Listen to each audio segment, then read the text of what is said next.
When you looked away, the chalkboard was blank. When you look back, someone or something has written on it. PseudoPod is a horror podcast. This will be your last warning.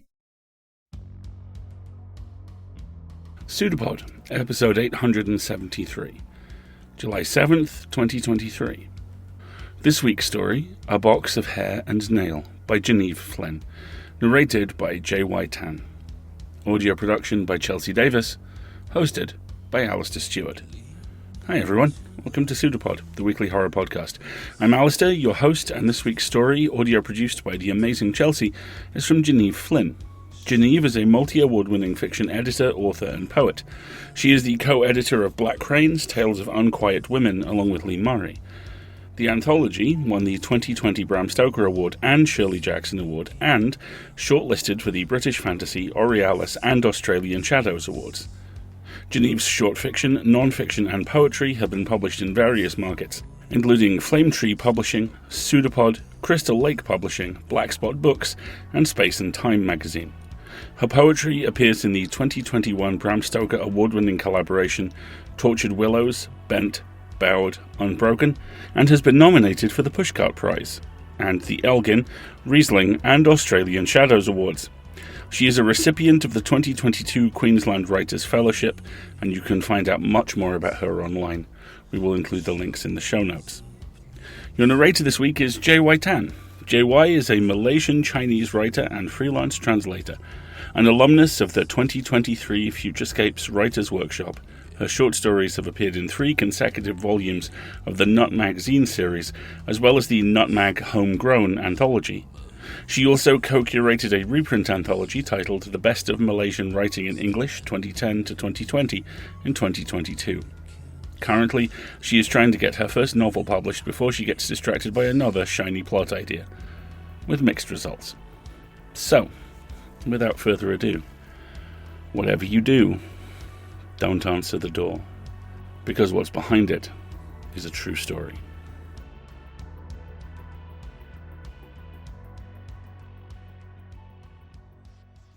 A Box of Hair and Nail by Genevieve Flynn, narrated by J.Y. Tan. Little sister clipped the last nail from big sister's slender toe and carefully placed it in the carved rubber wood box. She made sure she had 20 clippings, and although her clubfoot made it difficult to crouch, she checked that every piece of hair she had trimmed from her sister's head was accounted for. Big sister snorted, not unkindly. "You don't still believe that old tale, do you?"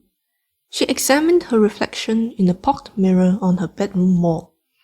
Even with the window open, both sisters were covered with a sheen of sweat. At least, little sister perspired, big sister glowed. "Papa was only trying to scare you into behaving." The young women shared a sorrowful glance. Their mother had passed 6 years ago from tuberculosis. Last month, their father had been killed in a logging accident in Sabah. Another piece of their shrinking family gone. "No, it's true," little sister said, pushing the ache in her chest away.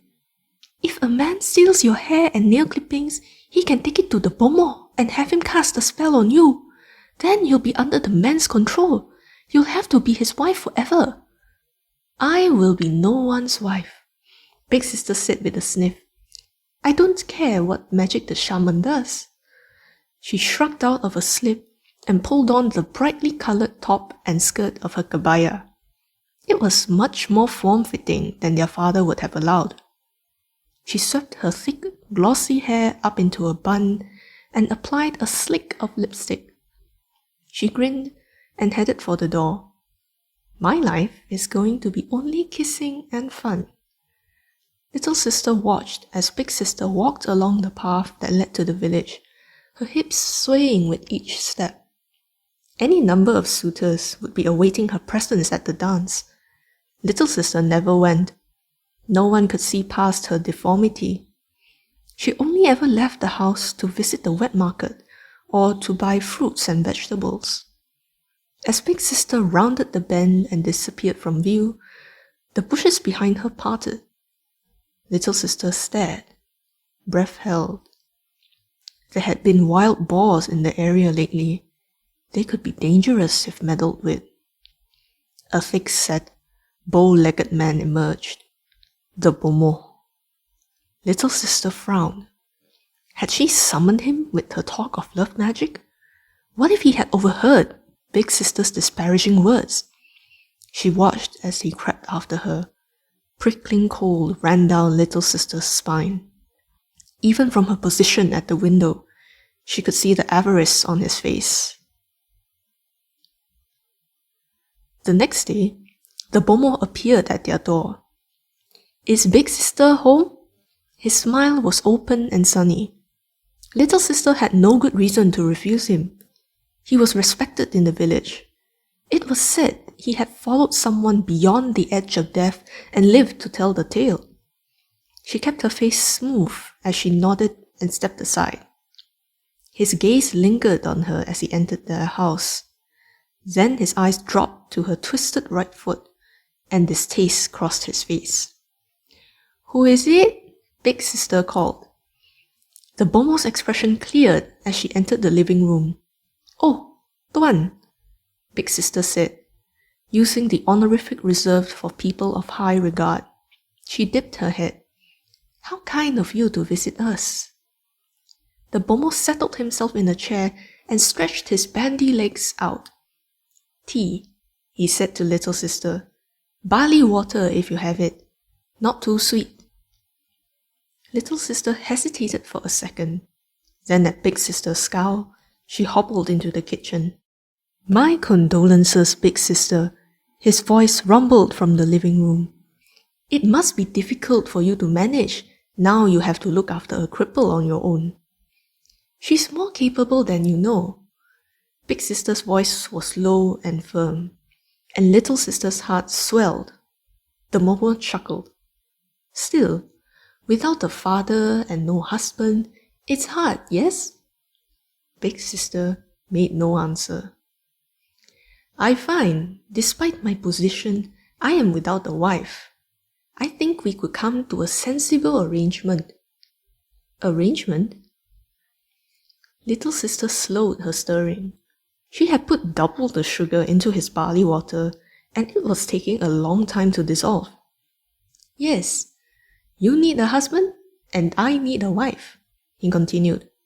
"You're of age, and your beauty makes you a suitable match for a man of my stature." "Tuan, I'm honored, but we haven't observed the proper 40 days of mourning." Big sister's voice wavered artificially. "It's only been 36 days since we lost our dear father." There was a creak of a chair. "Of course, it wouldn't do to disrespect the dead. I understand completely."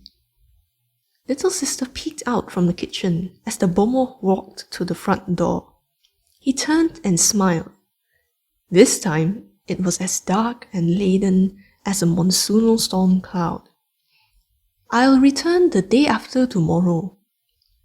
When he had rounded the bend in the path and was out of sight, little sister spun. "What an odious man!"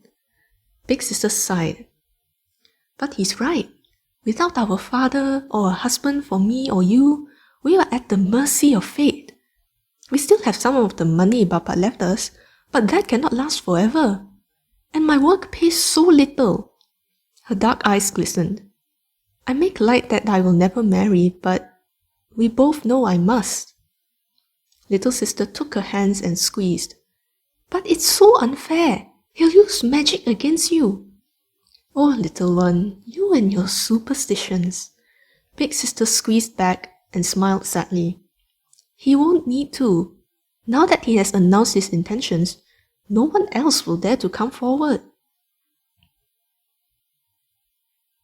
Big sister had gone to work. She taught at the local school, and little sister hoped that the children might help big sister forget their troubles. At least for a while. Little sister fussed with a skirt that needed mending, the Bomo's words circling her head like a cloud of noxious mosquitoes. When she pricked her finger for the third time, she put the sewing aside.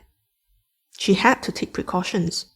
She got up and limped into the woods, searching the forest floor and gingerly checking thorny plants for coarse tufts of hair. Nothing. After a few minutes, she came across deep furrows in the ground that had filled with last night's rain. Already, tiny insect larvae wriggled in the shallow water. The surrounding mud was torn up with many boar hoof prints. She would have to be careful. She bent to one of the smallest impressions and eased a broken crescent of nail from the soil. "Little sister, where is my brooch?" Big sister was running late to meet friends in the village and, as usual, had misplaced her things. True to his word, the Bomo had left them alone for a day, but the tension had soured her temper. Little sister shuffled in from the kitchen, wiping her hands on her skirt. "Isn't it on the dresser?" "Of course not. That's where I looked first." Big sister rummaged in the cupboard. "Why do we have these silly boxes? There's no room for my clothes. Just throw them out." "That will invite bad fortune." Little sister hobbled over to the dresser and picked up a carelessly discarded headscarf. Underneath was the leaf-shaped pewter jewelry. "Here it is." Big sister spun and beamed. "Ah, finally!" Little sister pinned it to her top and smoothed a stray hair back into place. Big sister hugged her tight, the brooch an uncomfortable point between them. "I'll be back at midnight. Don't wait up." She pecked her on the cheek, straightened her skirt, then was gone, leaving only the faint scent of orchid in her wake. With a sigh, little sister began writing the contents of the room. She bent to the cupboard and stopped. Heart quickening in her chest, she lifted the various baskets and piles of clothing. Her sister's rubberwood box was gone. The Bomo arrived with a basketful of ducklings and a goat the very next morning. "I'm here for my bride," he announced at the door. Big sister drew a fuming little sister behind and inclined her head. "Thank you, Tuan, but I cannot accept your proposal." His expression darkened. She held up a placating hand. "Yet, we must observe the full 40 days of mourning. It would not do to have any rumors of ill conduct around our courtship." "Yes, I suppose you are right," he muttered. He narrowed his eyes, then nodded. "Soon you will come around." "You may leave the ducks and goat. As a show of good faith," Big sister said sweetly. He stared at her for a long moment, then dumped the basket and thrust the goat's rope into her hand. Without another word, he departed. Big sister exhaled and sagged. "He will be back," little sister muttered. "Yes, but the mourning period doesn't end until after tomorrow. I bought us another 2 days." Big sister smiled impishly. "And 4 ducks and a goat." Little sister tried to return the smile, but her thoughts were of the rubberwood box of hair and nails. It was only a matter of time before he used it. The lowing of a cow announced the Bomo's arrival the next morning. "Tuan, how nice to see you again." "And so soon," Big sister said politely. He dipped his head a mere centimeter. "I have come to claim you." Little sister bristled, but again, Big sister held her back at the door. "We thank you for the cow. You are too kind." The Bomo grinned and passed her the rope. He went to step inside the house, but Big sister blocked his way. "But I have decided not to marry you." His face clouded with confusion. "But how can you refuse me?" "I'm sure you would not want the refusal to be public, so I make it here. Now," Big sister murmured. "To spare you." "But I brought you the ducks, the goat, the cow." Big sister returned his meager bow. "We are most grateful for your kindness. A Bomo should look after the vulnerable in his village, yes?"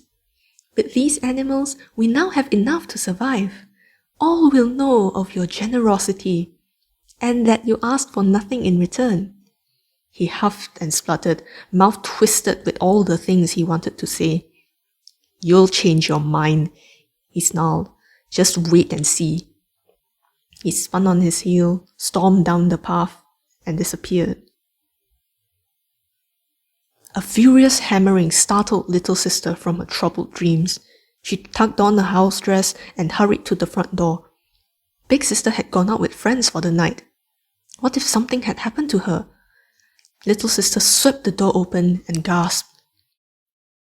The bomoh brandished the boar's head. The neck was a ragged mess. Gore splattered her face and she tasted warm iron. "Where is she?" the bomoh bellowed. She wiped her mouth and drew herself taller, heart thumping. "What is the meaning of this? She has refused you. Now leave us in peace." His eyes bulged and his mouth split to reveal a gritted mouthful of teeth. He shook the bloody head. "She did this. She switched the hair and nails." He twisted and lifted his tattered shirt. His back and buttocks were scraped and scratched raw. The pig came at me like a beast. I almost couldn't escape its attentions. Little sister bit her lips together. What a sight that would have been. "You dare laugh?" He drew his parang from his belt. She froze. The 14-inch blade hovered under her chin. "Don't worry, little sister." He smiled. A demon in a red mask. "This is for big sister. I will take what is mine by right, and I will teach her to respect me." "No!" Little sister glanced at the clock on the wall. It was midnight, big sister's favorite time to return home from her jaunts. She wasn't to blame. "Take me. I will be your wife." He tossed the pig's head at her feet. She forced herself not to step back. "Maybe I will. Big and little sister. Why not?" He was gone before she could wake her numb arms and legs. Little sister hobbled after him, following the sound of his footsteps and furious muttering. Her stomach was a sour, twisting knot. What had she done? She shuffled as fast as she could, but each step sent a jag of pain from her ankle up to her head. She paused to listen. Only the calls of nightbirds and frogs answered her. Something crashed through the trees to her right. A woman's screams pierced the night. Silence fell in the forest all around her as the creatures crouched, hoping the violence was not for them. Little sister sobbed and hurried on. Big sister did not come home that night, nor the night after, nor the one after that. Little sister searched and searched, but there was no sign of her. The villagers said she must have gone to the next town with a suitor. After all, she had so many. No one blamed such a beautiful young woman with so much promise for abandoning a cripple. Little sister fell into melancholy, and the villagers agreed that big sister had made the right decision. Little sister went long days without washing. She had let her ducks run off, and her goat had grown his beard too long. He was often found wandering a neighbor's garden, chewing on the clothes hung out to dry. The cow broke from her pen and found better pastures. Little sister no longer visited the wet market, nor bought fruit and vegetables to eat. She was terribly thin, and her hair hung like a greasy curtain over her face. Some say she had become a ghost. After 2 months, something had to be done. With her deformity, she had little chance of being married off. In her current filthy state, none at all. The elders called a midwife from the next village over. They thought it wise not to summon the bomoh. Little sister had been heard raving about him in the days after big sister had left, and they felt it best not to involve him. It seemed to work. Little sister began eating, and her ducks once again had gleaming feathers. Her goat was now plump, with a tail lifted happily on most days. The cow had been rounded up and was back in her pen, Little sister even began grooming herself. She would wash in the river, wrapped in her sarong, then make her way back to her house, humming an old love song. She would sit at the window, brushing her long, silky hair. At times, she would place her shapely left foot up on the sill and, carefully and patiently, trim one nail after the other. The bomo crouched in the shadow of the trees and watched. Apart from her bent right foot, he saw that she was as beautiful as Big Sister. He had not been able to couple with Big Sister. His rage and humiliation had been too great, and damn her, she had fought like a mongoose. No matter. He would take Little Sister as his bride. The midwife had brought her back from being a ghost. Perhaps she could do something about the foot too. He watched as she gathered her nail clippings and pieces of hair and placed them inside the new rubberwood box. He made sure not to blink as she closed the lid and tucked the box back into the cupboard. She turned her back and allowed the sarong to fall from her body. He sucked air through his teeth. She drew on a red and orange kebaya and wove her hair into a glossy plait. She disappeared for a moment, then reappeared at the front door. Still humming her song, as if calling to him, she locked the door behind her, and in the light of the fading afternoon, she began her slow progress into town. Now was his chance. With Little Sister's box tucked under one arm, the bomo rushed back to his house on the edge of the village.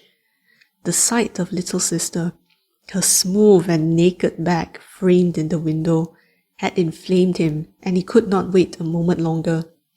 At the doorstep, he glanced around, then hurried inside, closing the door behind him. He lifted the lid of the box and breathed deeply, nostrils flaring at the sweet scent of orchid. Big Sister had favored this perfume too. Soon, he must prepare, then perform this ritual by the cover of night. Dusted in ash from the strangler fig, and naked except for a sarong tied around his waist, the bomo crouched over the stove. He coughed at the acrid stink of burning keratin swirling around him, but did not dare stop. It was difficult magic. Any little misstep or the wrong ingredient could bring terrible results. He had not used all of the hair and nail clippings in Little Sister's box. He had kept some back, just in case Little Sister proved to be just as intractable as Big Sister, and he needed to repeat the ritual. He intoned the final words, then went to wash and change. This was his wedding night, and he wanted to be presentable. As he smoothed down the thinning strands of his hair, he heard a shuffling step outside. He grinned and adjusted his trousers. At last, he had had enough of going to the sisters' hand held out to them. Now it was time for one of them to come to him. He hastened to the front door and laid his ears against it. Again, the sound of hobbling steps outside. He closed his eyes and imagined he smelled orchid. Would the skin between her breasts be redolent with that scent? He swung the door open with a grin. The path was empty. With a frown, he stepped outside. "Little sister, where are you?"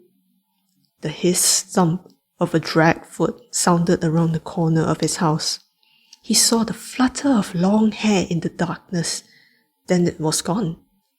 The shape of Little Sister's back and the gentle curve of her buttocks flashed in his mind.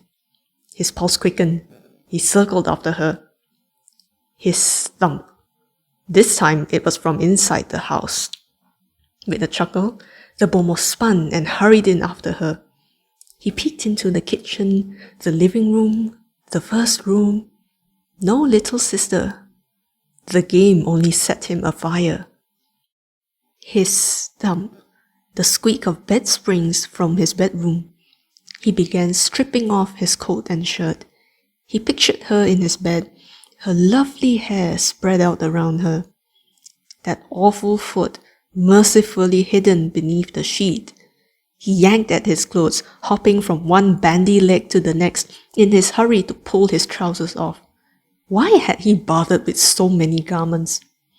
Finally naked and ridiculously erect, he crept into his room. The sheet was pulled up to her ear. It seemed her back was to him, as all he could see was a head of dark hair and the delicious line of her hip. She must be shy. It was up to him to make the first move. He grinned. "Hello, my bride. I have come to claim you." She rolled over, and his straining member wilted like a dying flower. Hair sprouted from every inch of her face and body, thick and black. She opened her mouth and sang, and the room seemed to swoop around him as he saw rows and rows of nails growing from her tongue and cheeks. She threw back the sheets, and although he had long waited to see the perfect globes of her breasts, he uttered an airless shriek. More thick dark hair marched down her chest, belly and legs, waving like filamentous worms. Yellow nails budded from her ribs and at odd points along her breastbone. 2 talons jutted from her hips. The scent of orchid, earth and rot filled the room.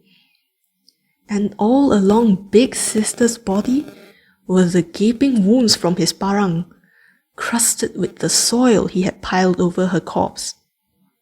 His stump. From behind him, the bomoh spun. Little Sister stood in the hall, tears streaming down her face. "Big Sister," she murmured, "I finally found you." The creak of bed springs. He spun again.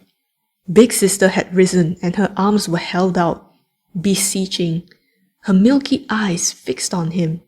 Her crowded mouth tried to smile. "My love," she cooed. She took a step forward. His stump. Her leg dragged. The muscle of her thigh split where he had struck that fateful night. He looked to Little Sister in horror. "What did you do?" Little Sister held out the rubber wood box. He recognized it as the one he had used in the ritual. "You wanted a bride? She has come to claim you." His stump. He shrieked as Big Sister laid her hands on his shoulders. Tendrils of hair pierced his skin, and slowly, inexorably, as he struggled like a fish in a net, she turned him to her. "Please, no!" he screeched. "I can reverse the spell!" He twisted his head back towards Little Sister. "You found her?" He gave a trembling smile. "It's all right now, don't you see?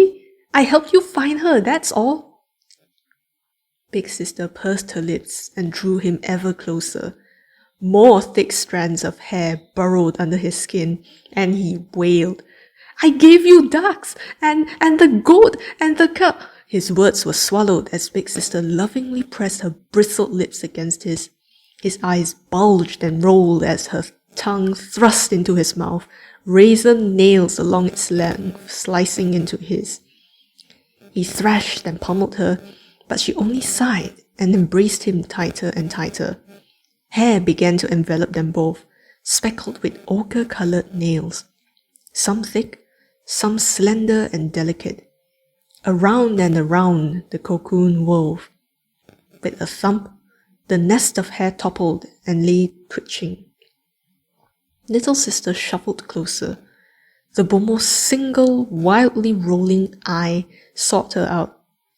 There was no other sign of anything human. Whatever had been her sister was long gone. She laid Big Sister's box of hair and nails on the floor, walked to the kitchen, and found the bomoh's keys. She hobbled outside and circled the house, locking each window and door. When she arrived home, she checked that her rubberwood box was still snug beneath the floorboards, then went to feed her animals. Genevieve says, "This story was inspired by an urban myth that terrified my mum when she was a teenager in Malaysia. The legend went that if you didn't dispose of your nail and hair clippings carefully, an unwanted admirer could steal them and take them to a bomo, a shaman, and have a love spell placed on you. Rumour was that this happened to a young woman, but something went terribly wrong, and she grew hair all over her body." The visceral nature of this story is just impossible to ignore, not just in the simple brutality of what the bomo wants and what it costs, but in the nature of the vengeance. There is no help coming here. There is no higher authority. This is a story not about the primal, but the brutally honest. Horror is often at its best when the volume is turned down and all distractions are filtered away, and this is most definitely horror at its best.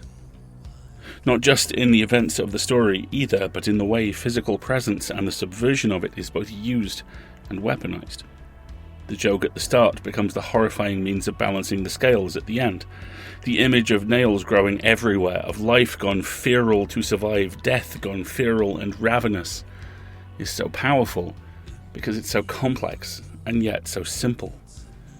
This is a story fundamentally about control and what happens when you lose it, and what you do to get it back, and once again, what that costs you. But as the story closes, we get context for that cost. We learn when it's worth paying despite the damage done and the damage endured. Brilliant, furious, tangible. Horror that gets under and tears at your fingernails. Thank you all. Whether it was witchery, some modern science, or a demon let loose from hell, I am unable to decide. Williams Bell, from an authenticated history of the Bell Witch. Who's there? From 1817 to 1821, an entity calling itself Kate tormented the Bell family of West Tennessee. There is still no widely accepted explanation for this haunting. Coming summer 2024, on the new hit audio drama Afflicted, the Bell Witch returns to haunt a family in 1960s Tennessee, but only if we raise enough money to pay our cast and crew a living wage. Help bring this haunting to life and snag exclusive rewards like limited edition supporter t-shirts, producer credits, and more at afflictedaudio.com/support. But do it quickly. Some perks are limited only to early supporters.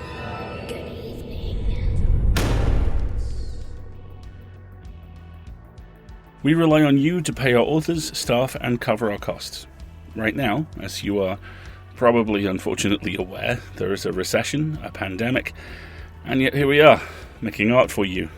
We can only do that, or continue to do that, certainly, if you help us. We've got PayPal and Patreon subscriptions that start at $5 a month. Both those get you access to our audio archive, and there is so much stuff in there.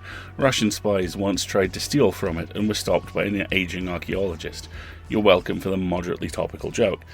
The Patreon subscription tiers get you all sorts of goodies at the higher levels too. Please, we know times are tough, but if you can help out financially, believe me, we need it.